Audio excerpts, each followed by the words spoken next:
Good morning, all viewers. In continuation of our E-Raksha Bandhan program, today CID is conducting weekly webinars to provide free legal aid to the public. Our today topic is IPC bodily offences. To speak about this IPC bodily offences, we have with us Sri PV Sunil Kumar Garu, IPS Garu, Additional Director General of Police, APCID, and Sri P. Sambaya Garu, Legal Advisor, APCID.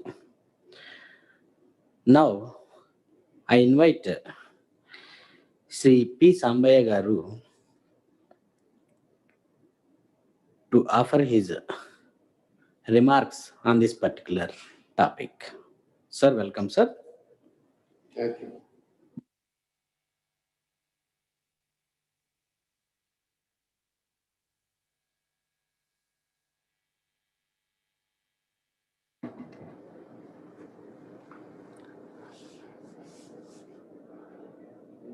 Shri PV Sunil Kumar గారు, additional director general of police CID, అలాగే శ్రీ శ్రీకాంత్ గారు, superintendent of police CID గారికి ఈ అవకాశం ఇచ్చినందుకు ధన్యవాదాలు చెప్తూ, ఈరోజు మనం మాట్లాడుకునే విషయం ఏంటంటే, మానవ శరీరానికి కావించిన గాయాలు లేకపోతే offences effecting the human body, మానవ శరీరాన్ని కలిగించే గాయాలు కానీ, అది చిన్నవి కానీ పెద్దవి కానీ, లేకపోతే హత్య కానీ రేప్ కానీ, ఇవి రాంగ్ఫుల్ కన్ఫైన్మెంట్ కానీ, కిడ్నాపింగ్, అబ్డక్షన్, ఇవన్నీ కూడా ఈ మానవ శరీరానికి సంబంధించిన జరిగే హాని కలిగించే విషయాలు ఎదుటి వ్యక్తి చేయాలనే ఉద్దేశంతో, అంటే ఇంటెన్షన్తో చేసే వాటిని మనం ఈ అఫెన్సెస్ అగెన్స్ట్ హ్యూమన్ బాడీ అనే దాని కింద మనం చూస్తాం. ఇందులో మొట్టమొదటిసారిగా అఫెన్స్ అంటే సెక్షన్ 2N ప్రకారం, సిఆర్పిసి ప్రకారం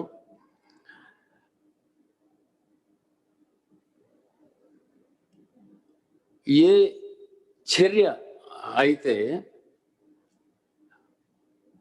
మనిషికి హాని కలిగిస్తుందో, లేదా ఏది విస్మరించడం వలన మనిషికి హాని కలుగుతుందో, ఏ చర్యను విస్మరించడం వల్ల మనిషికి హాని కలుగుతుందో దాన్ని అఫెన్స్ అంటారు, అంటే నేరం అంటారు. దీనికి ఈ నేరం చేసినందుకు పనిష్మెంట్ ఏంటి అనేదానికి వస్తే, ఈ పనిష్మెంట్ అనేది ఎదుటివాడు మనకి అపకారం చేసిన అతను కానీ, నేరం చేసిన అతను కానీ, అతను శరీరం కానీ బాధ కలిగించటం, లేకపోతే మనం కానీ కోర్టు అతనికి వేసే శిక్ష వలన కానీ, అదేవిధంగా అతనికి వేసిన శిక్ష అతను మళ్ళా భవిష్యత్తులో ఆ నేరం చేయకుండా ఉండే విధంగా కరెక్షన్ విధానం, సరిచేసే విధానం కానీ, దీన్ని మనం పనిష్మెంట్ అంటాం. ఈ పనిష్మెంట్ అనేది మరలా ఆ నేరం జరగకుండా, ఆ వ్యక్తి చేయకుండా ఉండటానికి కూడా ఈ పనిష్మెంట్ అనేది కోర్టుల ద్వారా ఇవ్వటం జరుగుతుంది. ఇది ఇంకో విధంగా చెప్పాలంటే, ఎదుటివాడికి ఎంత హాని చేశాడో తిరిగి చేసిన అతనికి అంత హాని చేయకపోయినా కూడా సమానంగానైనా ఉండొచ్చు, కోర్టు వారు విధించే శిక్ష సమానంగానైనా ఉండొచ్చు, లేకపోతే కొంచెం అటు ఇటుగా ఉండొచ్చు. కానీ భౌతికంగా అదే శిక్ష కోర్టు వారు వేస్తారన్నమాట. ఈ పనిష్మెంట్ యొక్క ఉద్దేశం ఏంటంటే, ఈ సమాజంలో తిరిగి ఈ నేరాలు, ఈ నేర ప్రవృత్తి ఉన్నవాళ్ళు తిరిగి తిరిగి నేరాలు చేయకుండా కానీ, లేదా అసలు నేరమే చేయకుండా ఉండటం కానీ చేయడానికి దీని ఆబ్జెక్ట్, ఉద్దేశం. తర్వాత చరిత్రలోకి వెళ్తే మొట్టమొదటిసారిగా ఈ మొఘల్ పరిపాలకులు దీన్ని షారియత్ అనే చట్టం కింద ఈ శిక్షలు విధించేవాళ్ళు. ఆ తర్వాత బ్రిటిష్ వారు ఇండియాకు వచ్చిన తర్వాత ఈ షారియత్ బదులుగా ఇంగ్లీష్ క్రిమినల్ లాని ఇక్కడ అమలు పరచడం మొదలుపెట్టారు. ఇలా అంటే 1860 ముందు ఇంగ్లీష్ చట్టాన్నే ఒక విధంగా ఇండియాలో అమలు చేశారు. తర్వాత 1860 తర్వాత మెకాలే గారి ద్వారా ఇండియన్ పెనల్ కోడ్ అనే ఒక పెనల్ కోడ్ని రచించి దాన్ని 1860లో ఆయన మరణానంతరం ఇది అమల్లో, ఇండియాలో, భారతదేశంలో అమల్లోకి వచ్చింది మెకాలే గారు చనిపోయిన తర్వాత ఈ భౌతికమైన అంటే శారీరకంగా కలిగించే నేరాలు ఏమిటి అనే దానికి వచ్చేటైతే అది ఒక వ్యక్తి కలిగించే శారీరక సంబంధమైన బాధ అయినా ఉండొచ్చు, లేదా జబ్బు అయినా ఉండొచ్చు. కరోనా లాగా ఇంటెన్షనల్గా చేస్తే జబ్బు అయినా ఉండొచ్చు, లేదా ఇన్ఫర్మిటీ, అతనికి ఇన్ఫర్మిటీ అంటే చేయలేని అశక్తతో అయిపోయే పనులు చేయొచ్చు. తర్వాత ఫిజికల్గా అతన్ని మెంటల్గా కానీ గాయం కలిగించటం, ఫిజికల్గా ఇంజరీ చేయటం కూడా దాని కిందకే వస్తుంది. ఇప్పుడు క్లాసిఫికేషన్ ఆఫ్ అఫెన్సెస్ అనే దానికి వస్తే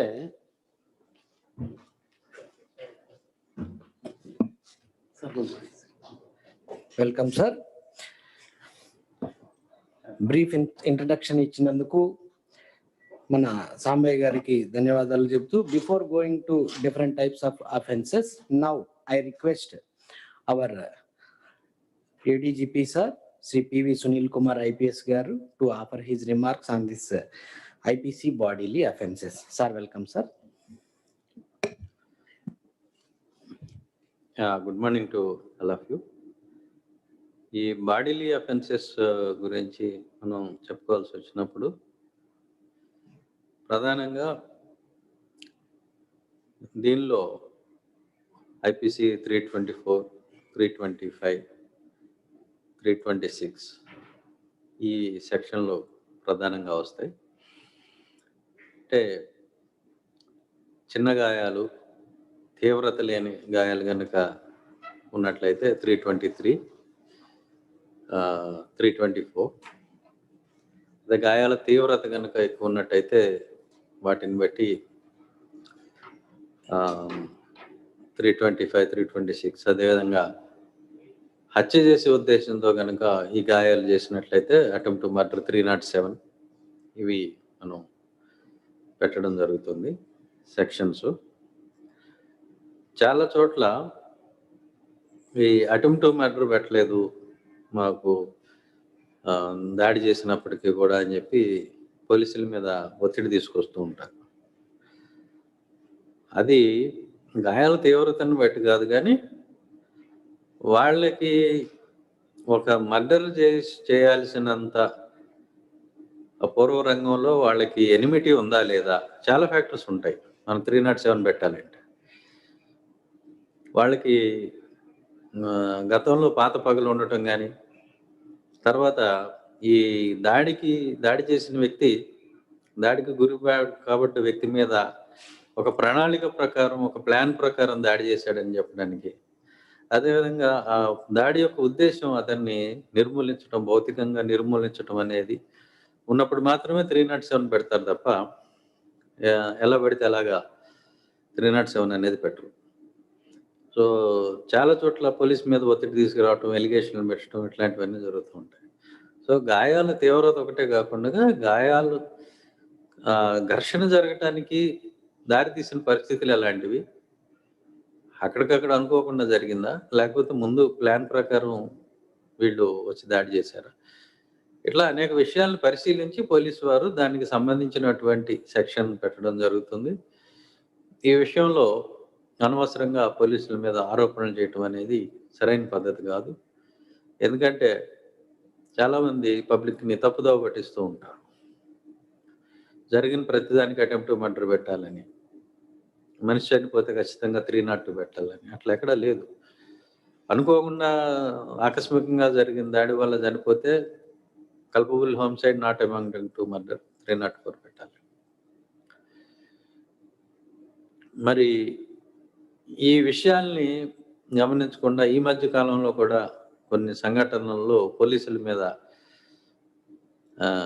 304 కాదు 302 పెట్టాలని ఆకస్మికంగా జరిగిన కొన్ని సంఘటనల్లో పోలీసుల మీద అసత్య ప్రచారం చేయటం. ముఖ్యంగా సోషల్ మీడియాలో వచ్చే అభిప్రాయాల్ని మీరు దయచేసి చాలా వరకు నమ్మకండి. ఎందుకంటే సోషల్ మీడియాలో రాసేవాడికి క్వాలిఫికేషన్ అవసరం లేదు. అతనేమి పాత్రికేయుడు కాదు, ఒక క్వాలిఫైడ్ ట్రైన్డ్ జర్నలిస్ట్ కాదు. అదేవిధంగా ఒక న్యాయ నిపుణుడు కావాల్సిన అవసరం లేదు. న్యాయ నిపుణుడు అంటే న్యాయం శాస్త్రంలో డిగ్రీ ఉన్నంత మాత్రాన నిపుణుడు అని మనం చెప్పడానికి వీలు లేదు. డిగ్రీ ఉండొచ్చు కానీ అతనికి లాని అన్వయించుకునే తెలివితేటలు ఉండాలని ఎక్కడ కూడా రూల్ లేదు. కాబట్టి ఈ సోషల్ మీడియాలో వచ్చేటువంటి ఈ రకరకాల అభిప్రాయాల్ని, వక్రీకరణల్ని మీరు దయచేసి నమ్మకండి. ప్రతిదానికి ఇది 302 పెట్టాలి, ఇది మర్డరు. అసలు మర్డర్‌లో ఉన్న ఇంగ్రీడియంట్స్ ఏంటి? ఇది మర్డరా కాదా అనేది నిర్ణయించాల్సింది విచారణాధికారి, కోర్టు వారు మాత్రమే. కానీ వీళ్ళు సోషల్ మీడియా వాళ్ళు, కొన్ని ప్రజా సంఘాల వాళ్ళు వీటిలోకి దూరేసి అనుకోకుండా హఠాత్ పరిణామాల వల్ల ఒక మనిషి చనిపోతే దానిలో మర్డర్ పెట్టాలని. అసలు మర్డర్ ముందు వేయాలంటే దానికి కోల్డ్ బ్లడెడ్ అయితేనే మర్డర్ అంటారు. అప్పటికప్పుడు జరిగిన సంఘటనల వల్ల, ఒక ప్లానింగ్ లేకుండా జరిగిన సంఘటనల వల్ల చనిపోతే దాన్ని మర్డర్ అని అనరు. దానికి ముందు ప్రిపరేషన్ ఉండాలి, ప్లానింగ్ ఉండాలి, మోటివ్ ఉండాలి, ప్రొక్యూర్మెంట్ ఆఫ్ వెపన్ ఉండాలి, ఒక టైం అనుకోవాలి. ఇట్లా దీనిలో చాలా ఇంగ్రీడియంట్స్ ఉంటాయి ఒక మర్డర్ అంటే. ఒక అటెంప్ట్ టు మర్డర్ అని అంటే హత్య చేయాలనే ఉద్దేశంతో ప్రణాళిక, కోల్డ్ బ్లడెడ్నెస్, మోటివ్ అన్నీ ఉంటాయి. అంటే వాళ్ళకి భూమి తగాదా కానీ, ఒక ఆడపిల్ల విషయంలో తగాదా కానీ, రాజకీయ కక్షలు కానీ, ఫ్యాక్షన్ కక్షలు కానీ ఇట్లా పూర్వరంగం ఉండాలి. ఉంటేనే మనకి 307, 302 అన్నీ వస్తాయి. ఏమీ లేకుండా దారిని పోతూ ఉంటే వాడు ఎవరో ఒక పోలీస్ ఆయన ఆపి ఆయనేదో అతన్ని ప్రశ్నించి ఆ ఘర్షణ జరిగి ఆ ఘర్షణలో మనిషి చనిపోతే దానిలోకి మర్డర్ అనేది ఎట్టి పరిస్థితుల్లో కూడా రాదు. ఎందుకంటే ఒక రాంగ్ సెక్షన్ అనేది అప్లై చేసినప్పుడు ఆ సంఘటన తాలూకా అసలు సెక్షన్ వేయినప్పుడు అది నిందితులకి ఉపకారం చేసినట్లే అవుతుంది. ఎవరైతే దీన్ని ఒక అటెంప్ట్, ఒక కల్పబుల్ హోమిసైడ్ని మర్డర్ సెక్షన్ వేయమని కోరుతున్నారో వాళ్ళు ఏమీ ఉపకారం చేయట్లా బాధితుడికి కానీ, బాధితుడి కుటుంబానికి కానీ. బాధితుడి కుటుంబం ఏంటి, ఒక రేజ్లో ఉండి, ఒక బాధలో ఉండి కఠినమైన సెక్షన్ వేయాలి, కఠినమైన సెక్షన్ వేస్తే శిక్ష పడుతుంది అనుకుంటారు. కఠినమైన సెక్షన్ కాదండి వేయాల్సింది, ఏంటంటే కరెక్ట్ సెక్షన్ వేయాలి. కరెక్ట్ సెక్షన్ వేయకుండా తప్పు సెక్షన్ వేయడం వల్ల మీరు నిందితులకి సహకరించినట్టు పరోక్షంగా. రేపొద్దున్న అదే గ్రౌండ్ మీద వాళ్ళు కేసు కొట్టించేసుకుంటారు. అయ్యా ఇందులో మర్డర్ ఎలా అవుతుందండి, ఈ పోలీస్ ఆయనకిను ఈ దారిని పోయే దానికి గతంలో గొడవలు ఏమున్నాయండి అని అడుగుతారు. ఖచ్చితంగా మేజిస్ట్రేట్ గారు అవును లేవు. మరి మర్డర్ అంటే ముందు ఉండాల్సింది అదే కదా, మోటివ్ ఉండాలిగా. మోటివ్ లేదు. మరి ఎక్కడండి ఈ పోలీస్ ఆయన ఇతన్ని చంపాలని ప్రణాళిక ఎక్కడ వేశాడు, ప్లానింగ్ ఎక్కడుంది? కోల్డ్ బ్లడెడ్గా ఎక్కడ ప్లాన్ చేశాడో చెప్పండి. హత్యాయుధం సమకూర్చుకున్నాడా? అంటే ఎలా హత్య చేయాలనుకున్నాడు? 3 ఏ నిందితుడు ఈ టైంకి ఫలానా దగ్గర ఉంటాడని పోలీసానికి ఎలా తెలుసు? రోజు ఆయన ఎదురుగా తారసపడతారా? ఇట్లా డిఫెన్స్ వారు ఒక 5, 6 ప్రశ్నలు వేసి అసలు దర్యాప్తే సరిగా జరగలేదు, ఇది మర్డర్ కాదు అని ప్రూవ్ చేస్తే అయిపోయింది. ఎందుకంటే నీ అభియోగం మర్డర్ అనేది నువ్వు ప్రూవ్ చేయలేకపోయావు. కాబట్టి కేసు కొట్టేసేయచ్చు. అయిపోయింది. ఆ మీన ఏమైనా కోర్టు వారికి ఏమైనా దయదలిచి though it is not under murder, so ఈ పలానా ఆయన తప్పు ఉంది అని వారంతట వాళ్ళుగా అబ్జర్వ్ చేసి ఏమైనా చేస్తే తప్ప అదర్వైజ్ కేస్ హ్యాస్ గాన్. ఇది న్యాయశాస్త్రం తెలియని వాళ్ళు, చట్టం తెలియని వాళ్ళు, ఆవేశాలు పోలీసుల మీద రెచ్చగొట్టాలని చూసేవాళ్ళు చేసే తప్పుడు పనుల వల్ల దర్యాప్తులో నిజంగా శిక్ష పడాల్సిన చోట పడకపోవడానికి ప్రధానమైన కారణం ఇది. వాళ్ళకి చట్టం తెలియదు, తెలుసుకునే ప్రయత్నం చేయరు, ఎంతసేపు ప్రజలను రెచ్చగొట్టాలి. ఇందులో మర్డర్ అదే ఇదే అది అసలు ఆ సెక్షన్ కానప్పుడు నువ్వు ఎంత గొప్ప ఇది చేస్తే మాత్రమే ఉంది. ఉదాహరణకి ఎవరికైనా కోవిడ్ వచ్చినప్పుడు దానికి సంబంధించిన మందు ఇవ్వాలి. రెమిడిసివిరో లేకపోతే డెట్రాసైక్లినో, దానికి సంబంధించిన డాక్సిసైక్లిన్, ఐవరిమెట్, ఆ మందులు ఇవ్వాలి. అరే లేదు ఐవరిమెట్ 30 రూపాయలు, డాక్సిసైక్లిన్ 30 రూపాయలు, ఈ మందులతో ఏం తగ్గుతుంది? దీనికి నువ్వు క్యాన్సర్కి వాడే మందు ఉంది, అదైతే బాగా ఖరీదు, అది 10,000 రూపాయల మందు, అది ఇవ్వండి అంటావా? 10,000 రూపాయల మందు కాబట్టి ఇది బాగా పనిచేస్తుంది, కాబట్టి వీడికి కీమోథెరపీ ఇవ్వండి, కోవిడ్ వచ్చిన కీమోథెరపీ కాస్ట్లీ కాబట్టి వీడికి కీమోథెరపీ పెట్టండి అంటే వాడికి ఉన్న జుట్టు అంతా రాలిపోయి చచ్చి ఊరుకుంటాడు. అదేవిధంగా చట్టం దగ్గర కూడా చాలామంది చేసే పని ఏంటంటే, చాలా ప్రజా సంఘాలను చెప్పుకునే వాళ్ళు కానీ, లాయర్లను చెప్పుకునే వాళ్ళు కానీ, అరకొర నాలెడ్జ్ తోటి పట్టాలు పట్టుకొని వచ్చి వాళ్ళు కానీ చేసేది ఏంటంటే, చట్టం చదువుకోరు. చట్టం అందరికి అర్థం కాదండి, అంత ఈజీగా అర్థం కాదు. దాన్ని చదువుకొని దాని మీద సుప్రీంకోర్టు వారు ఇచ్చిన వ్యాఖ్యానాలు, కేసు లాస్ అంట, ఆ కేసు లాస్ చదువుకుని బేర్ యాక్టు, కేసు లాసు ఇవన్నీ అన్వయించుకుంటే కానీ చట్టం ఏంటనేది బోధపడదు. దాన్ని సక్రమంగా అన్వయించుకుని జరిగిన విషయం ఏంటో కరెక్ట్గా దానికి తగ్గట్టుగా సెక్షన్ వేయాలి, దర్యాప్తు జరపాలి. కానీ ఇప్పుడు అదర్వైజ్ ఇలానే ఉంటుంది. మీరు కోవిడ్ వస్తే క్యాన్సర్ ట్రీట్మెంట్ చేసినట్లే ఉంటుంది. మీ ఇష్టం వచ్చిన సెక్షన్లో దీనిలో 10 ఏళ్ళ శిక్ష, అరే 10 ఏళ్ళు కావచ్చు, ఉరి శిక్ష కావచ్చు, అసలు వాడాన్ని ఆ నేరం చేయనప్పుడు నువ్వు ఆ సెక్షన్ వేస్తే ఎందుకు శిక్ష వేస్తారు? దాంట్లో 10 ఏళ్ళు ఉన్నాయి, 20 ఏళ్ళు ఉన్నాయి. అసలు అది రెలవెంట్ సెక్షన్ కానప్పుడు దాని కింద కోర్టు ఛార్జెస్ ఎందుకు ఫ్రేమ్ చేసుకుంటుంది? చేసుకోదు. న్యాచురల్గా పక్కన పడేస్తాం, తప్పుడు కేసు కింద కొట్టేస్తాం, మిస్టేక్ ఆఫ్ ఫ్యాక్ట్ అంటారు. కాబట్టి ఎప్పుడైనా సరే మీరు జరిగిన నేరాన్ని బట్టి యథార్థంగా వచ్చే సెక్షన్ల కోసం మాత్రమే పట్టుబట్టాలి తప్ప శిక్షకు ఉంది కాబట్టి ఆ సెక్షన్ వేయండి, 302 వేయండి అనేది మీరు ఎవరు కూడా దాని మీద ఇన్సిస్ట్ చేయకూడదు. అది మీరు లాంగ్ రన్లో కేసు పోవటానికి మీరే ప్రధాన కారకులు అవుతారు. ఎఫ్ఐఆర్ గురించి డిస్కషన్ వచ్చినప్పుడు సుప్రీంకోర్టు వారు ఒకటి ప్రధానంగా ఏం చెప్తారంటే, spontaneity is the essence of first information report అని చెప్తారు. The first information which lacks spontaneity will raise doubts అని చెప్తారు. అంటే స్పాంటేనిటీ అంటే సహజంగా ఉండాలి. నువ్వు ఇచ్చిన ఫిర్యాదు ఏదైతే ఉందో, నువ్వు ఏ భాషలో ఇచ్చినా సరే, వాళ్ళు ఏ భాషలో రాసుకున్నా సరే, అది స్పాంటేనియస్గా జరిగినట్లు ఉంటేనే అది నిలబడుతుంది అనేది సుప్రీంకోర్టు వారు అబ్జర్వ్ చేశారు. నువ్వు దాని స్పాంటేనిటీ లేకుండా ఒక ఫ్రేమింగ్లోకి వెళ్ళినప్పుడు, వీళ్ళని ఎలా అయినా ఇరికించాలి అని ఒక ఫ్రేమింగ్లోకి నువ్వు వెళ్ళినప్పుడు అది ఎఫ్ఐఆర్ ఫ్యాటాలిటీ అవుతుందని సుప్రీంకోర్టు వారు ఇచ్చిన అనేక జడ్జిమెంట్స్లో రీజన్స్ ఫర్ డిలే గురించి కొన్ని జడ్జిమెంట్స్ ఉన్నాయి.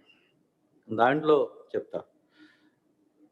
పోలీస్ స్టేషన్ 7 కిలోమీటర్ల దూరంలోనే ఉన్నా కూడా Naxal affected area, night murder జరిగింది, 12 గంటల తర్వాత ఎఫ్ఐఆర్ వచ్చినా కూడా ఎఫ్ఐఆర్కి వ్యాలిడిటీ ఉంది. బికాస్ అక్కడ వ్యాలిడ్ రీజన్ ఉంది, స్పాంటేనిటీ ఉంది.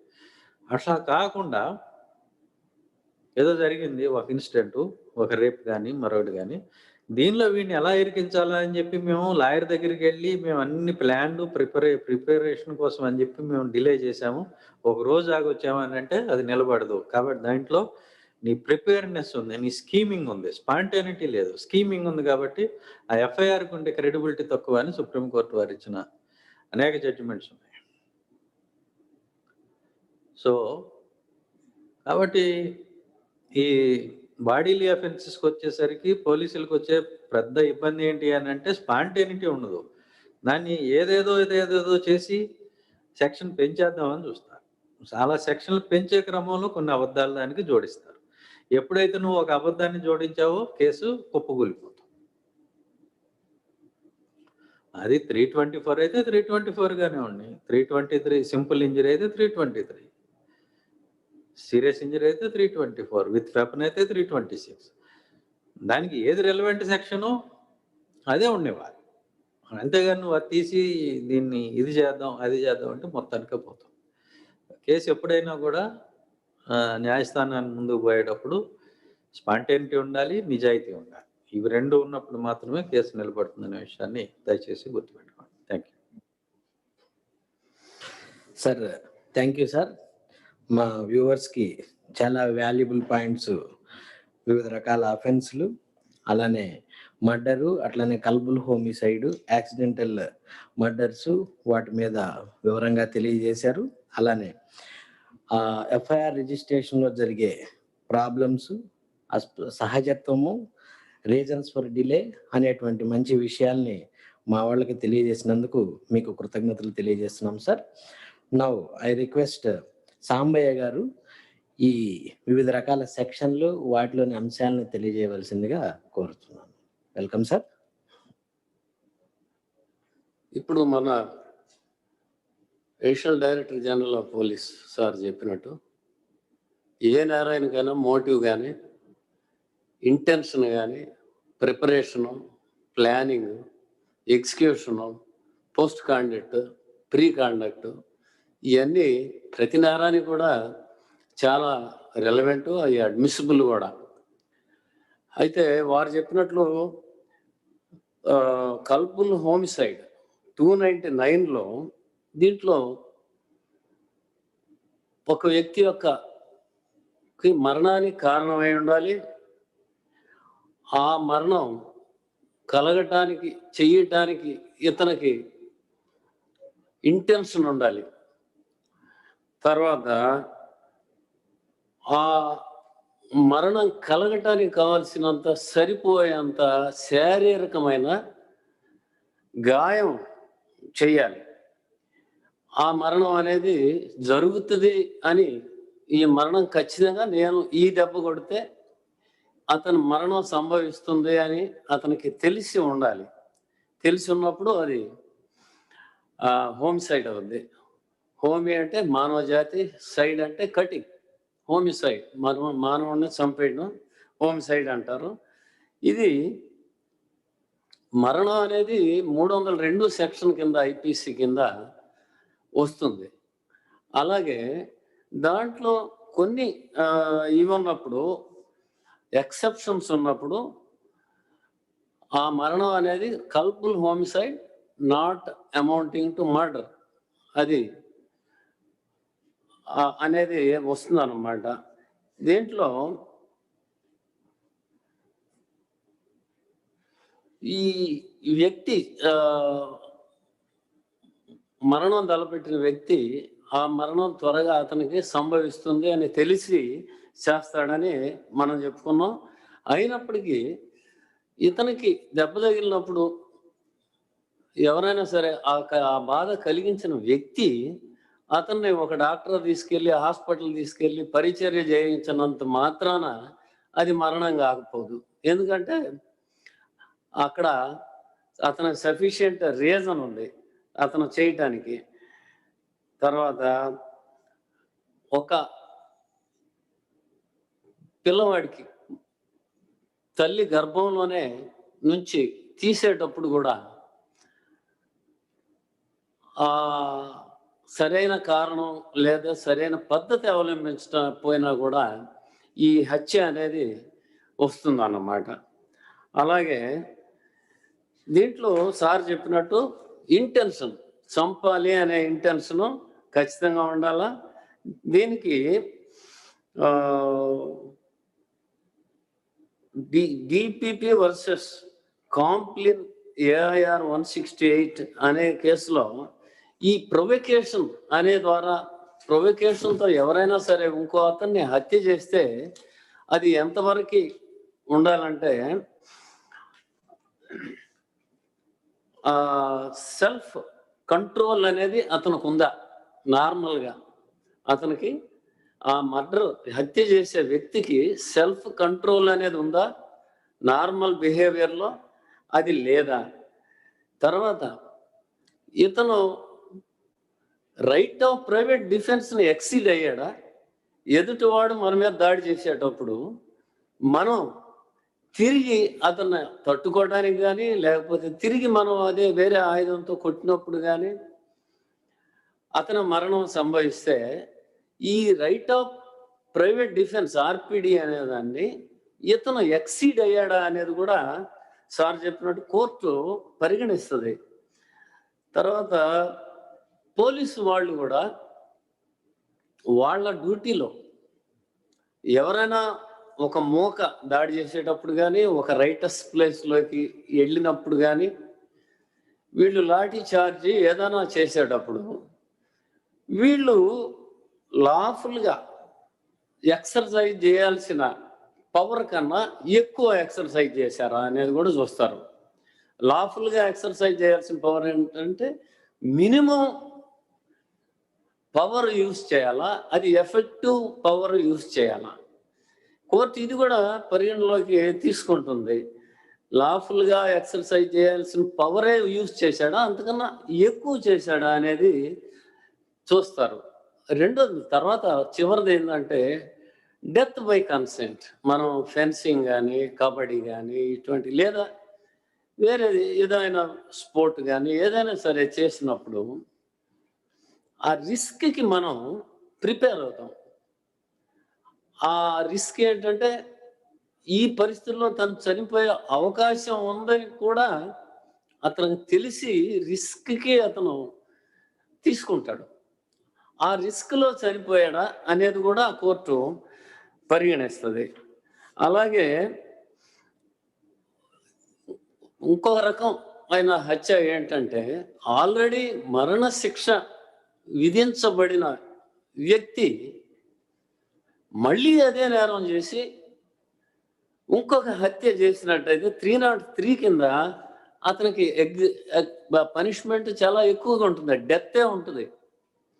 మామూలుగా మర్డర్ కేసులో అయితే ఇంప్రిజన్మెంట్, డెత్ లేదా 10 years ఇలా ఉంటుంది. దీంట్లో డైరెక్ట్గా డెత్తే ఉంది.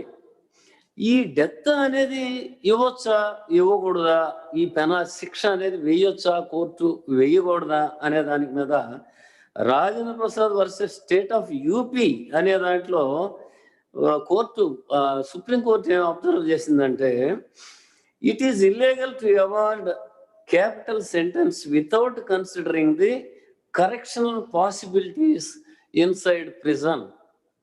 అంటే మనం ఆ మధ్య ఒక కేసు కూడా చూసాం. జైల్లో ఉన్న వ్యక్తి జైల్లో ఇంకో వ్యక్తిని చంపేశాడు, అది పెద్ద సెన్సేషన్ అయింది. కానీ ఇక్కడ జడ్జిమెంట్లు ఏమంటారంటే ఆ జైల్లో ఉన్న వ్యక్తికి మనం అతను నిజ జీవితాన్ని మార్చడానికి కానీ కరెక్షన్ చేయడానికి కానీ అవకాశం లేనప్పుడే ఈ డెత్ పెనాల్టీ విధించాలి అనేది ఒక జడ్జిమెంట్లో చెప్పున్నారు, నేను ఇప్పుడు చెప్పిన జడ్జిమెంట్లో. తర్వాత ఇంకో రకమైన హత్య ఏంటంటే ర్యాష్ అండ్ నెగ్లిజెన్స్ యాక్ట్. అంటే బహుశా అందరూ చెప్పుకునేది ఏంటంటే ఇది మోటార్ వెహికల్ డ్రైవింగ్లో ర్యాష్గా వెళ్తే ఎవరన్నా చనిపోతే ఇది ర్యాష్ అండ్ నెగ్లిజెన్స్ యాక్ట్ అనేది అంటారు. కానీ మనం చూస్తే ఎవరైనా సరే ఒక పని చేసేటప్పుడు చుట్టుపక్కల అన్ని సేఫ్టీగా, లేదా పోలీస్ ఫైరింగ్ చేసేటప్పుడు ఫైరింగ్ రేంజ్లో చుట్టుపక్కల ఎవరైనా ఉన్నారా, వ్యక్తులు ఉన్నారా, జంతువులు ఉన్నాయా, ఇవన్నీ తప్పించి చేయాలి అనే ప్రికాషన్ నార్మల్గా ఉంటే అది మామూలు యాక్ట్. అది అలా కాకుండా ఏమి చూడకుండా మనం ర్యాష్గా నెగ్లిజెంట్గా చేస్తే, అంటే మనం మహాభారతంలో వెళ్ళినట్టయితే శ్రీకృష్ణుడు ఒక చెట్టు కింద నిద్రపోతా ఉంటాడు. ఒక బాయ్ వాడు వచ్చి బాణం వేస్తాడు. బాణం వేసేది ఒక లేడీ కోసం వేస్తే అది పోయి శ్రీకృష్ణుడు తగిలి కృష్ణుడు అక్కడ చనిపోతాడు. దీంట్లో ర్యాష్ అండ్ నెగ్లిజెన్స్ యాక్ట్ ఏంటంటే ఇతను బాణం వేసే ముందు చూసుకోవాలా అక్కడ చుట్టుపక్కల నేను వేసేది ఆ లేడీకి లేకపోతే జింకకు తప్పితే వేరే వాళ్ళకి తగిలి మరణం సంభవించే విధానం ఉందా లేదా అనేది చూసుకుని అప్పుడు ఆ పని చేయాలి. కానీ అలా చేయనప్పుడు అది ర్యాష్ అండ్ నెగ్లిజెంట్ యాక్ట్ అవుద్ది. దీనికి 2 ఏళ్ల జైలు శిక్ష ఉంది, ఫైన్ కూడా ఉందన్నమాట. తర్వాత చివరికి వచ్చేటైతే ఇప్పుడు ఈ మర్డర్ కేసుల్లో మనం ఏం చూసామంటే డైరెక్ట్గా చేసే హత్యే కానీ కల్పుల్లో హోమిసైడే కానీ దానికి కొన్ని ఎక్సెప్షన్స్ సఫిషియెంట్ కాజ్ లేనప్పుడు వీటిని చూసాం. ఆ తర్వాత 303 సెక్షన్ కింద జైల్లో ఉన్న వ్యక్తి ఇంకో అతన్ని హత్య చేయడం అనేది చూసాం. అలాగే మనం ర్యాష్ అండ్ నెగ్లిజెంట్ యాక్ట్ వలన జరిగే మరణాలు కూడా చూసాం. ఇప్పుడు నెక్స్ట్ వెళ్తే మనకి స్త్రీలకు సంబంధించిన కొన్ని నేరాలు ఉన్నాయి. అవేంటంటే డౌరీ డెత్స్. ఇది 306B అనే ఐపీసీ కింద వస్తుందన్నమాట. దీనికి 7 ఏళ్ళు జైలు శిక్ష ఉంది. తర్వాత జీవిత ఖైదు కూడా పడే అవకాశం ఉంది. దీంట్లో పరిస్థితి ఏంటంటే ఇక్కడ మరణించిన స్త్రీ పెళ్ళైన తర్వాత 7 సంవత్సరాల లోపు ఆ మరణం సంభవించి ఉండాలి. తర్వాత ఆ శరీరానికి కలిగిన ఇంజరీ కానీ మామూలు సాధారణమైన పరిస్థితుల్లో జరిగే ఇంజరీ కన్నా భిన్నమైన అసాధారణ పరిస్థితుల్లో జరిగే ఇంజరీ అయి ఉండాలి. తర్వాత ఆమె చనిపోబోయే ముందు ఆమె భర్తతో కానీ మామతో కానీ అత్తతో కానీ బంధువులతో కానీ డౌరీకి సంబంధించిన విషయాల్లో కానీ లేకపోతే వేరే విషయాల్లో కానీ ఆ మీద క్రూరత్వం చూపించి ఉండాలి. జస్ట్ బిఫోర్ డెత్ అనేది that evidence should be collected by the investigating officer during investigation. Just before death అనేది క్రూయల్టీ ఏమన్నా జరిగిందా? తర్వాత ఆ బంధువులు డౌరీ కోసం ఏమన్నా చేశారా? 304B అంటే మెయిన్గా డౌరీ. తర్వాత ఇది నాన్ బెయిలబుల్, బెయిల్ రాదు దీంట్లో ఈ నేరానికి కోర్టు వారు 113B అనే ప్రిజంప్షన్ ఇండియన్ ఎవిడెన్స్ యాక్ట్ ప్రకారం తీసుకుంటారు. ఈ 113B ఏంటంటే ఈ చనిపోయిన వ్యక్తి అంతకు ముందు ఈ చనిపోయే వ్యవహారాన్ని ఎవరికన్నా చెప్పిందా? నియరెస్ట్ రిలేటివ్స్ కానీ ఎవరికన్నా ముందుగానే చెప్పిందా? లేకపోతే చావుకు ముందు ఈ డౌరీ డెత్ హింస అనేది జరిగిందా అనేది 113B కింద ప్రిజ్యూమ్ చేస్తుంది కోర్టు. దీనికి సంబంధించిన స్త్రీలకు సంబంధించిన రిలేటెడ్ అఫెన్స్ ఏంటంటే 298A, 306, 494. 306 అంటే అది కూడా మరణమే. కాకపోతే పెళ్ళయిన తర్వాత 7 ఏళ్ళ తర్వాత ఎవిట్మెంట్ కూడా ఉంటుంది దాంట్లో. అలాగే 494 అంటే ఒక స్త్రీ ఒక వ్యక్తికి భార్యగా ఉంటూనే వేరే వ్యక్తితో లైంగిక సంబంధం కలిగి ఉండటం. అది ఈ మధ్య సుప్రీంకోర్టు దాన్ని పెద్ద నేరంగా పరిగణించలేదు. జడ్జిమెంట్ కూడా వచ్చింది. దీంట్లో నేరం ఏంటంటే డౌరీ ప్రొహిబిషన్ యాక్ట్ కింద ఏమన్నా అఫెన్స్ ఉందా అనేది కూడా చూస్తారు. 498A, 306, 494 వీటిల్లో. దీంట్లో 498Aలో ఈ మధ్య వచ్చిన జడ్జిమెంట్లో కోర్టు ఏమిచ్చిందంటే except upon the cognizance, court should take the cognizance of the offence only upon police report. ఈ మధ్య జడ్జిమెంట్ పోలీస్ రిపోర్ట్ ఉంటేనే దానికి కాగ్నైజెన్స్ తీసుకోవాలా. ఆ తర్వాత ఎగ్రీవ్డ్ పార్టీ ఎవరున్నారంటే భర్త కానీ ఎవరన్నా దీనివల్ల ఎగ్రీవ్డా, తండ్రి కానీ తల్లి కానీ లేకపోతే బంధువులు కానీ ఎవరైనా ఎగ్రీవ్డా. తర్వాత సెక్షన్ 170 దీనికి మళ్ళీ ఇంకొక అమెండ్మెంట్ ఏం చేశారంటే సెక్షన్ 174కి సబ్సెక్షన్ 3 అనే అమెండ్మెంట్ చేశారు. దీని ప్రకారం ఏంటంటే సబ్సెక్షన్ 3 ప్రకారం పోస్ట్ మార్టం అనేది తప్పకుండా ఇన్వెస్టిగేటింగ్ ఆఫీసరు చేయించాల. చనిపోయిన ఆమెకి పోస్ట్ మార్టం తప్పకుండా ఆ కన్సర్న్ సర్జన్ చేత చేయాలి. ఇప్పుడు విదిన్ 7 yearsలో మరణం సంభవించినప్పుడు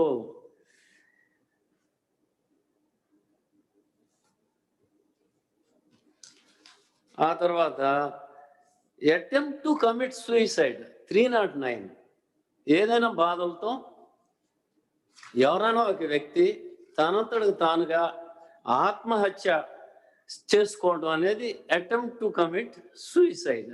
దీనికి 1 సంవత్సరం జైలు లేదా ఫైన్ లేదా 2 కూడా వేయచ్చు.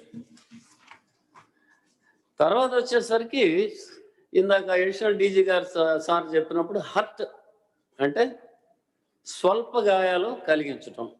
దీంట్లో 324, 326, 324, 323 చేతులతో కానీ వేటితో కానీ గాయం కలిగించడం. 324 అంటే ఏదైనా వెపన్ యూజ్ చేయటం. 326 అంటే తీవ్రమైన గాయం కలిగించటం. ఈ తీవ్రమైన గాయం అనేది 20 రోజులు పైబడి చికిత్స హాస్పిటల్లో తీసుకుని ఉన్నా లేకపోతే ఏదైనా బోన్స్ కానీ ఏదన్నా ఫ్రాక్చర్ అయినా లేకపోతే ఒక వ్యక్తి తన ఒక కంటి చూపు కానీ 2 కంటి చూపులు పోగొట్టుకోవటం కానీ లేకపోతే పళ్ళు రాలగొట్టడం కానీ లేకపోతే యాసిడ్ పోసి డిస్ఫిగర్ చేయటం కానీ లేకపోతే చెవు అది పని చేయకుండా మనం నార్మల్ హీరింగ్కి ఇంపైర్ కలిగించడం కానీ ఇవన్నీ కూడా 320 ఇవన్నీ జరిగినప్పుడు ఈ నేరాలు జరిగినప్పుడు మనం 326 కంపల్సరీ వేయాలా. దీంట్లో మామూలు స్వల్ప గాయానికైతే 1 సంవత్సరం జైలు, 1000 రూపాయలు పెనాల్టీ ఉంది. అదే తీవ్రమైన గాయానికైతే 7 సంవత్సరాల దాకా వేయొచ్చు, ఫైన్ కూడా వేయొచ్చు. అలాగే ఇప్పుడు చెప్పిన తీవ్రమైన నేరాల్లో అదనమైన నేరాలు ఏంటంటే ఎమాస్క్యులేషన్ అంటే ఒక వ్యక్తికి మగతనాన్ని తీసేయటం, కావాలని ఆ వ్యక్తికి మగతనాన్ని తీసేయడం కానీ ఆ తర్వాత అనేది కూడా ఇందాక చెప్పుకున్న వాటితో ఇది మగతనం తీసేయటం కూడా వస్తుంది. అది ఏదైనా ఆర్గాన్ తీసేయటం కూడా వస్తుంది. అలాగే దీంట్లో విష ప్రయోగం చేయటం, ఆడ మనిషిని కాలితో కానీ చేతితో కానీ లేకపోతే జుట్టు పట్టుకుని ఏడ్చడం కానీ ఇవి కూడా ఈ షాకింగ్ న్యూస్ చెప్పి భయపెట్టడం కానీ ఇవి కూడా దాని కిందగా వస్తాయి. నెక్స్ట్ ఈ గాయాలు స్వల్ప గాయాలు తీవ్రమైన గాయాలు అయిపోయిన తర్వాత మనం చూడాల్సింది ఏంటంటే ఒక వ్యక్తిని బంధించడం కానీ, రాంగ్ఫుల్గా అతను వెళ్ళే దోవకు అడ్డం పట్టడం, ఆ మార్గంలో వెళ్ళనీయకుండా చేయటం కానీ, ఇవన్నీ కూడా ఈ సెక్షన్ 339, 341 వీటిలో వస్తాయి, 342 వీటిలో వస్తాయి, 343 కూడా. తర్వాత దీనికి పనిష్మెంట్ వచ్చి 1 నెల నుంచి 500 రూపాయలు లేదా 2 కూడా వేయొచ్చు. ఇక తర్వాత రకం నేరానికి వెళ్ళాలంటే kidnapping and abduction, section 359, kidnapping and abduction. దీంట్లో ఇన్వెస్టిగేటింగ్ ఆఫీసర్ కానీ ప్రజలు కానీ అర్థం చేసుకోవాల్సింది ఏంటంటే, ఒక వ్యక్తిని వేరే వ్యక్తి అతని అనుమతి లేకుండా డిటైన్ చేయటం, బంధించడం లేకపోతే నిరోధించడం. డిటైన్ చేయటం అంటే నిరోధించడం. ఎందుకు? అతన్ని దాచిపెట్టడం కోసం లేదా అపహరించడం కోసం చేయొచ్చు. ఆ అపహరణ అనేది కానీ ఏదైనా సరే అది ఇండియాలోనూ జరగవచ్చు, అవుట్ సైడ్ ఇండియా కూడా జరగవచ్చు. దీనికి సెక్షన్ 363 కింద 7 సంవత్సరాలు జైలు శిక్ష ఉంది. తర్వాత 363A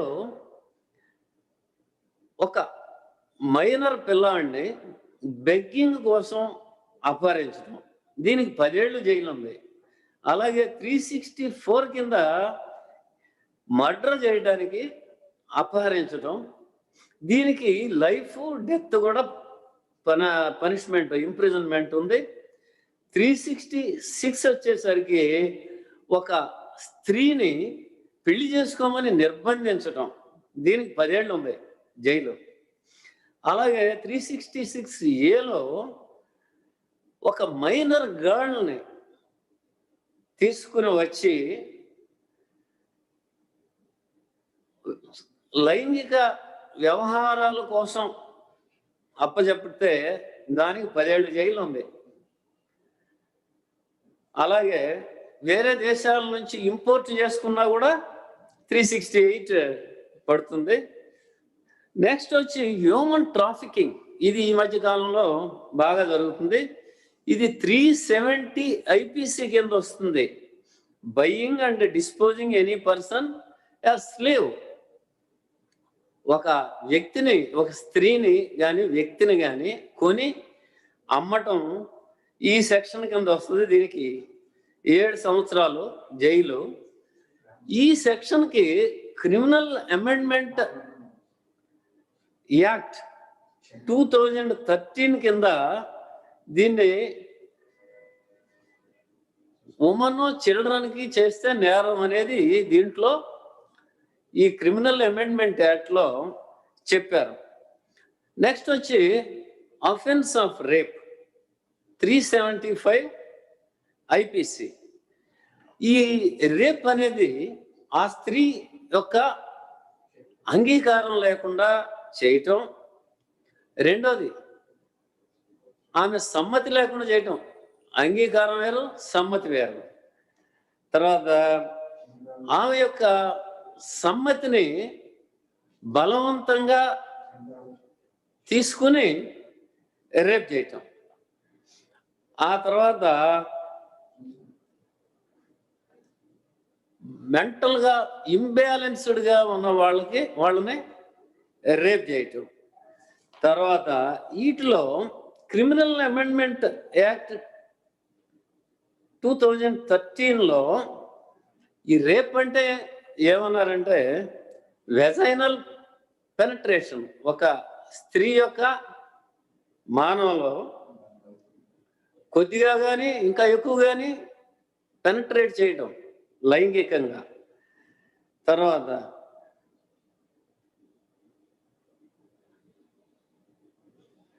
ఒక అమ్మాయి 18 ఏళ్ళు లోపు అమెండ్మెంట్ యాక్ట్లో ఇదివరకు 16 years ఉండేది, దాన్ని ఇప్పుడు 18 years పెంచారు.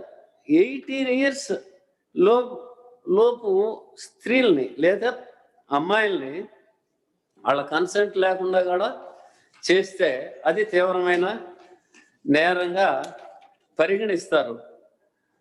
తర్వాత రేపులో ఇంకో రకం ఏంటంటే రేపు by police officer. Police officer rape చేస్తే అది ఎగ్రవేటెడ్ పనిష్మెంట్. అలాగే దీన్ని 376(2) అనే సెక్షన్ కింద తీసుకొచ్చారు. ఈ రేప్ అనేది ఆ పోలీస్ ఆఫీసరు ఆ పోలీస్ స్టేషన్లో చేయొచ్చు, లేకపోతే ఆ పోలీస్ స్టేషన్ పరిధి దాటి వేరే పోలీస్ స్టేషన్ పరిధిలోనే కూడా వేరే పోలీస్ స్టేషన్లో కూడా చేయొచ్చు. ఆ రేపు చేయబడిన స్త్రీ అప్పటికి ఇతను కస్టడీలో ఉండాలి. ఇతను కస్టడీలో అంటే అరెస్ట్ చేసి కానీ లేదా ఇంకో విధంగా పిలిపించి కానీ పోలీస్ స్టేషన్ పిలిపించి కానీ ఇతను కస్టడీలో ఉన్న ఆమెని కస్టోడియల్ రేప్ అనమాట. ఇతను కస్టడీలో ఉన్న ఆమెని రేప్ చేస్తే 376(3)(2) అనేది పోలీస్ ఆఫీసర్లకు వర్తిస్తుంది. ఇది 10 ఏళ్ళు తక్కువ కాకుండా దీనికి జైలు ఉంది. నెక్స్ట్ ఇది లైఫ్ కూడా వేయొచ్చు దీంట్లో. ఇంకోటి ఏంటంటే కస్టోడియల్ రేప్. ఒక ఆఫీసరు ఈ క్రిమినల్ లా అమెండ్మెంట్ యాక్ట్ 1983 376కి అమెండ్మెంట్ యాక్ట్ 1983లో చేశారు దీన్ని. ఇది ఏ అధికారి అయినా సరే వాళ్ళ కస్టడీలో ఉన్న వారిని రేప్ చేస్తే ఈ విధమైన చట్టం వాళ్ళని ప్రత్యేక పరిస్థితుల్లో శిక్షిస్తుంది. దీనికి 114A అనే ప్రిజంప్షన్ కోర్టు వారు తీసుకుంటారు. ఇండియన్ ఎవిడెన్స్ యాక్ట్ ప్రకారం ఆ విక్టిమ్, ఆ స్త్రీ కానీ నా అంగీకారం లేకుండా ఈ ఆఫీసర్ కానీ ఈ వ్యక్తి కానీ నన్ను రేప్ చేశాడు అని చెప్తే దాన్ని జరిగినట్టుగానే కోర్టు భావిస్తుందన్నమాట. తర్వాత ఇంకా రకం రేప్ ఏంటంటే గ్యాంగ్ రేప్ 376D. ఒక్కళ్ళు కానీ అంతకు మించి కానీ వ్యక్తులు ఒక స్త్రీని లైంగికంగా బాధపరిచి రేప్ చేస్తే అది 376D కింద వస్తుంది. దీనికి పనిష్మెంట్ 20 years ఉంటుంది. ఇది జీవితకాలం కూడా ఎక్స్టెండ్ అవుతుంది, ఫైన్ ఉంటుంది. కానీ ఇక్కడ ఏంటంటే ఈ ఫైన్ అనే దాన్ని ఎవరైతే మానభంగానికి గురయ్యారో ఆ స్త్రీకి పే చేయాల్సి ఉంటుందన్నమాట. దీంట్లో పాక్సో యాక్ట్ 2012 కూడా ఆ ప్రొవిజన్స్ కూడా వస్తాయి. ఇదేంటంటే రేప్ ఆన్ మైనర్ గర్ల్, అంటే 18 ఏళ్ళ లోపు గర్ల్ ఎవరైనా సరే ఈ అత్యాచారానికి గురైనట్టయితే పాక్సో సంబంధించిన నేరాలు వేయాల. క్రిమినల్ అమెండ్మెంట్ యాక్ట్ 2018లో దీంట్లో గ్యాంగ్ రేప్ ఏమన్నారంటే మైనర్ గర్ల్కి below 12 years age, rape on minor girl below 12 years ఉంటే life imprisonment or minimum punishment and maximum is death. ఇది క్రిమినల్ అమెండ్మెంట్ యాక్ట్ ప్రకారం. పాక్సో ప్రకారం కూడా హెవీ పెనాల్టీస్ ఉన్నాయి. ఇకపోతే మనం ఒక హత్య జరిగినప్పుడు ఆ చేసిన వ్యక్తికి సఫిషియెంట్ నాలెడ్జ్ ఉందా లేదా అనేది చూడాలంటే ఆ మధ్య నందిగామ అనే ఒక ఊర్లో ఒక అగ్రకుల ఆసామికి ఒక షెడ్యూల్డ్ క్యాస్ట్ ఆవిడకి సంబంధం ఉంది, మధ్యలో పెళ్ళైన వాళ్ళే ఇద్దరు. అయితే అంతవరకు పెద్ద ప్రాబ్లం లేదు. కానీ ఆవిడకి గుండె జబ్బు ఉంది. ఆ జబ్బుకి ఇతను ట్రీట్మెంట్ ఇప్పిస్తున్నాడు డాక్టర్ దగ్గర. ఆ ట్రీట్మెంట్లో ఉండి ట్రీట్మెంట్ తీసుకునే టైంలో ఈయన ఒక తోటలోకి తీసుకెళ్ళి ఆమె విల్లింగ్తోనే ఆమె మీద లైంగికంగా అతను చర్య తీసుకుంటున్నప్పుడు ఆమె అలాగే చనిపోయింది.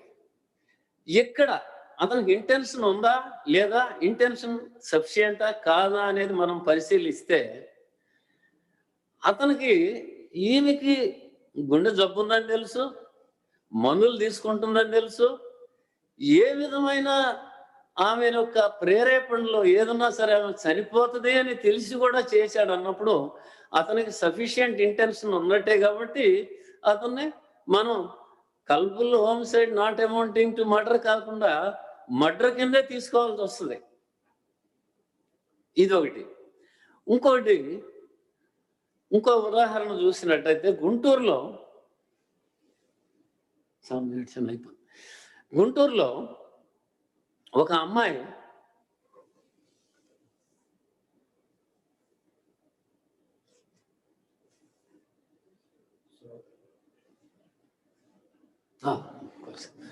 గుంటూరులో ఒక అమ్మాయి 15 ఇయర్స్ అమ్మాయి ఒక వ్యక్తిని తీసుకుని వెళ్ళిపోయి తల్లిదండ్రుల ఫిర్యాదు మీదకు కేసు కట్టారు. దర్యాప్తు జరుగుతుంది. దర్యాప్తు జరుగుతున్న సంవత్సరానికి ఆవిడ దొరికింది. సంవత్సరంన్నర ఈలోపు ఆవిడకి ఒక పాప కూడా పుట్టింది. పుట్టిన తర్వాత సిఐడి పోలీస్ స్టేషన్కి వచ్చి నా ఇష్ట ప్రకారం వెళ్ళాను, నాకు ఒక పాప కూడా పుట్టింది, నా భర్త మీద చర్య తీసుకోవద్దు అని అంది. అది సాధ్యమా అనేది చూస్తే ఇక్కడ అసలు కన్సెంట్ అనేది కన్సెంటా కాదా అనేది మనం నిర్ణయించాల్సి వస్తుంది. ఆ అమ్మాయి ఇచ్చిన కన్సెంట్ అనేది కన్సెంటా కాదా? ఆ కన్సెంట్ ఉన్నప్పుడు ఆ అమ్మాయి మేజర్ అయినప్పుడు నేరం అవుతుంది. కానీ ఇక్కడ ఏమైందంటే ఆ అమ్మాయి 15 ఇయర్స్ కన్సెంట్ ఇచ్చింది, కానీ మైనర్. అంటే మైనర్ కన్సెంట్ ఇచ్చినా కూడా చట్ట ప్రకారం ఏంది, a consent given by a minor is not treated as a consent because of her incapacity. ఆమె యొక్క ఇన్కెపాసిటీ వలన ఆమె ఇచ్చిన కన్సెంట్ని కన్సెంట్గా మనం తీసుకోకూడదు. అందుకని అది రేపుగానే నిర్ధారించి, అతను చేసింది కిడ్నాప్గానే నిర్ధారించి జైలుకు పంపించడం జరిగింది. ఇది కొన్ని ఉదాహరణలు. నెక్స్ట్ క్వశ్చన్ ఏంటి sir? 1 person died caused by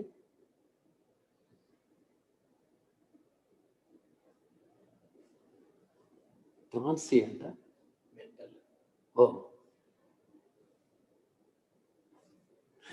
ఇక్కడ ప్రశ్న ఏంటంటే, ఒక మెంటల్లీ డిజేబుల్డ్ పర్సన్ కానీ స్త్రీ కానీ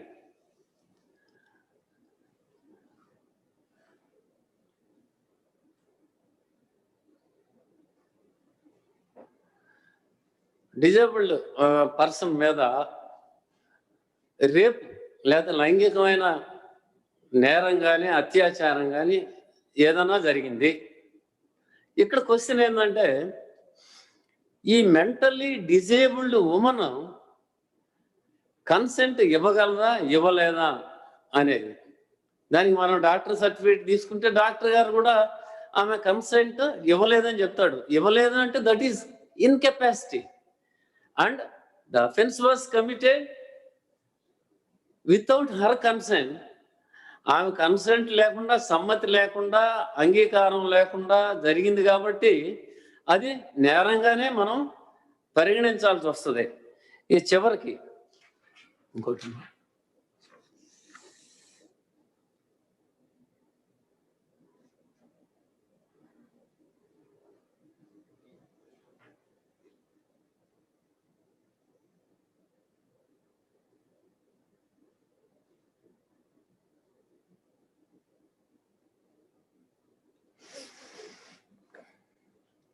ఇక్కడ ప్రశ్న ఏంటంటే, ఒక వ్యక్తి ఆత్మహత్య చేసుకున్నాడు. దీనికి ఆ వ్యక్తి ఆల్రెడీ డిప్రెషన్లో ఉన్నాడు అనేది కానీ, అలా డిప్రెషన్లో ఉన్న వ్యక్తి ఆత్మహత్య చేసుకుంటే ఆ కేసుని మనం ఛార్జ్ చేయొచ్చా అనేది ప్రశ్న. ఈ డిప్రెషన్ అనేది దానికి ఇన్వెస్టిగేటింగ్ ఆఫీసర్ కానీ ఎవరైనా కానీ ఇక్కడ చూడాల్సింది ఏంటంటే, ఏ టైప్ ఆఫ్ డిప్రెషన్ ఉంది, ఎవరి దగ్గర, ఏ డాక్టర్ దగ్గర ట్రీట్మెంట్ తీసుకుంటున్నారు, ఏం మందులు ఆడారు, ఆ తర్వాత ఆ వ్యక్తి యొక్క బిహేవియరల్ ప్యాటర్న్ ఏంటి, అంతకు ముందు నేరానికి ముందు ఆమె యొక్క వ్యక్తిత్వం కానీ ఆమె యొక్క బిహేవియర్లో కానీ ఏమున్నాయి, అంత నేరం చేసుకోవడానికి సరిపడా అంత మెంటల్ ఇంబ్యాలెన్స్ ఉందా అనేది మనం చూసి దాని మీద ఒక నిర్ణయం తీసుకోవాల్సి వస్తుంది ఈ విషయంలో. నెక్స్ట్ చిట్ట చివరిసారిగా మనం చెప్పాలి ఏంటంటే, సుప్రీంకోర్టు ఈ రేప్ కేసుల్లో కొన్ని గైడ్ లైన్స్ ఇచ్చింది. అందరూ గుర్తుపెట్టుకోవాల్సిన అంశాలు ఏంటంటే, ఈ రేప్ అయిన అత్యాచారానికి గురైన స్త్రీకి లీగల్ రిప్రజెంటేషన్ కల్పించాలి. న్యాయం కల్పించడానికి కావాల్సిన ప్రయత్నాలన్నీ చెయ్యాలా. తర్వాత పోలీస్ స్టేషన్లో ఆమెకి లీగల్ అసిస్టెన్స్ ఫ్రీగా ఇస్తారు అనేది తెలియజేయాలి. ఆమె మెంటల్గా ఎగనీలో ఉంటుంది కాబట్టి ఆమెకి ఏమీ బాధపడద్దు, చేసిన అతనికి శిక్ష పడుతుంది, నీకు కోర్టు వారు ఒక లాయర్ను పెట్టి నీ కేసు వాదిస్తారు అనేది. మూడోది, పోలీస్ ఇంకేం చెప్పాలంటే ఆ బాధితురాలకి ఆమె యొక్క హక్కు రిప్రజెంట్ చేసుకోవడానికి ఎక్కడైనా సరే ఆమె యొక్క బాధను గురించి ఏ ప్లాట్ఫామ్ మీదైనా చెప్పుకునే అవకాశం కలిగించాలా. తర్వాత లిస్ట్, ఏ అడ్వకేట్లు అయితే ఈ అత్యాచారానికి గురైన వాళ్ళకి ఫ్రీగా సహాయం చేస్తూ ఉంటారో వాళ్ళ లిస్ట్ ఒకటి పోలీస్ స్టేషన్లో మనం పెట్టాలి సుప్రీంకోర్టు గైడ్ లైన్స్ ప్రకారం. తర్వాత కోర్టు వారు ఈవిడికి ఫ్రీగా ఒక లాయర్ని, అడ్వకేట్ని నియమిస్తారు. తర్వాత పోలీసు వారు చేయాల్సింది ఏంటంటే, ఆ వ్యక్తి యొక్క ఎనానిమిటీ, అంటే ఆ ముఖం, ఇప్పుడు ఈ మధ్య టీవీలో చూస్తున్నాం, ముఖంలో కనపడకుండా క్యామాఫ్లైజ్ చేస్తారు. అలా ఎనానిమిటీ, ఆమె పేరు బయటికి రాకుండా, ఇప్పుడు అసలు పేరు ఒకటైతే నిర్భయ అని పేరు పెట్టినట్టు, అలాగే అసలు పేరు ఒకటైతే దిశ అని పేరు పెట్టిన అలా పెట్టుకోవాలి. కానీ ఆమె యొక్క ఐడెంటిటీని బయటికి రానికూడదు. తర్వాత ఒక క్రిమినల్ ఇంజరీస్ కాంపెన్సేటరీ బోర్డ్ అనేది ఒకటి స్థాపించాలి స్టేట్. దాని ద్వారా వాళ్ళకి కావాల్సిన కాంపెన్సేషన్ అది అరేంజ్ చేయించాలి పోలీసు వారు కానీ, కోర్టు కానీ. ఇంకా చిట్ట చివరిదారిగా చెప్పాలంటే, ఇండియాలో 2020కి 5,023 మందికి పిల్లల మీద నేరాలు జరిగినాయి. అంటే 115% ఇంక్రీజ్ ఉంది అంతకు ముందు సంవత్సరంతో పోలిస్తే. క్రైమ్ రేటు డబుల్ అయింది, 0.5 నుంచి 1.1 క్రైమ్ రేటు పెరిగింది. అలాగే అఫెన్సెస్ అగెన్స్ట్ ఉమెన్లో 7% రైజ్ అయింది. ఉత్తరప్రదేశ్లో హెవీగా రైజ్ 1,000 ఉంటే పెరిగింది. కాబట్టి ఈ నేరాలు పెరుగుతున్నాయి. కాబట్టి ఈ కావలసిన ప్రివెంటివ్ చర్యలన్నీ పోలీసు వారు కానీ, రెవెన్యూ వాళ్ళు కానీ, సంఘం కానీ, తల్లిదండ్రులు కానీ తీసుకోవాల్సిన అవసరం చాలా ఉంది. నమస్కారం సార్. ఈరోజు ఐపీసీ బాడీలీ అఫెన్సెస్ గురించి మన మధ్యకు విచ్చేసిన శ్రీ పివి సునీల్ కుమార్ ఐపీఎస్ గారికి, additional director general of police వారికి, సిఐడి వారికి, మరియు పి సాంబయ్య గారైన లీగల్ అడ్వైజర్ టు ఏపీసీఐడి సాంబయ్య గారికి, ఈ చట్టంలోని వివిధ అంశాలను, అలానే వివిధ రకాల సెక్షన్స్, వాటి యొక్క నిర్దేశిత కాల పరిమితులు, అలానే ఏ సెక్షన్ దేనికి సంబంధించి ఉంటుంది అనే విషయాన్ని కూలంకషంగా వివరించినందుకు ధన్యవాదాలు తెలియజేస్తున్నాము. అలానే additional director general of police PV Sunil Kumar sir తెలియజేసినట్లు, సుప్రీంకోర్టు వారు తెలియజేసిన సహజత్వం, ఎఫ్ఐఆర్లో సహజత్వం ఉండాలి. అలానే ఈ డిలేకి రీజన్స్ ఎందుకు జరుగుతున్నాయనే వాటి గురించి కూడా మనము అందరం కూడా తెలుసుకొని, ఆ యొక్క బాడీలీ అఫెన్సెస్లో స్పష్టంగా ఏమి ఇంగ్రీడియంట్స్ ఉన్నాయో ఆ ప్రేరణ అనే కానీ ప్రిపరేషన్ అనే కానీ వాటి గురించి చక్కగా మన పివి సునీల్ కుమార్ సార్ తెలియజేసినందుకు పివి సునీల్ కుమార్ సార్కి అలానే సాంబయ్య గారికి మా వ్యూవర్స్ అందరికీ కూడా ధన్యవాదాలు తెలియజేస్తున్నాం.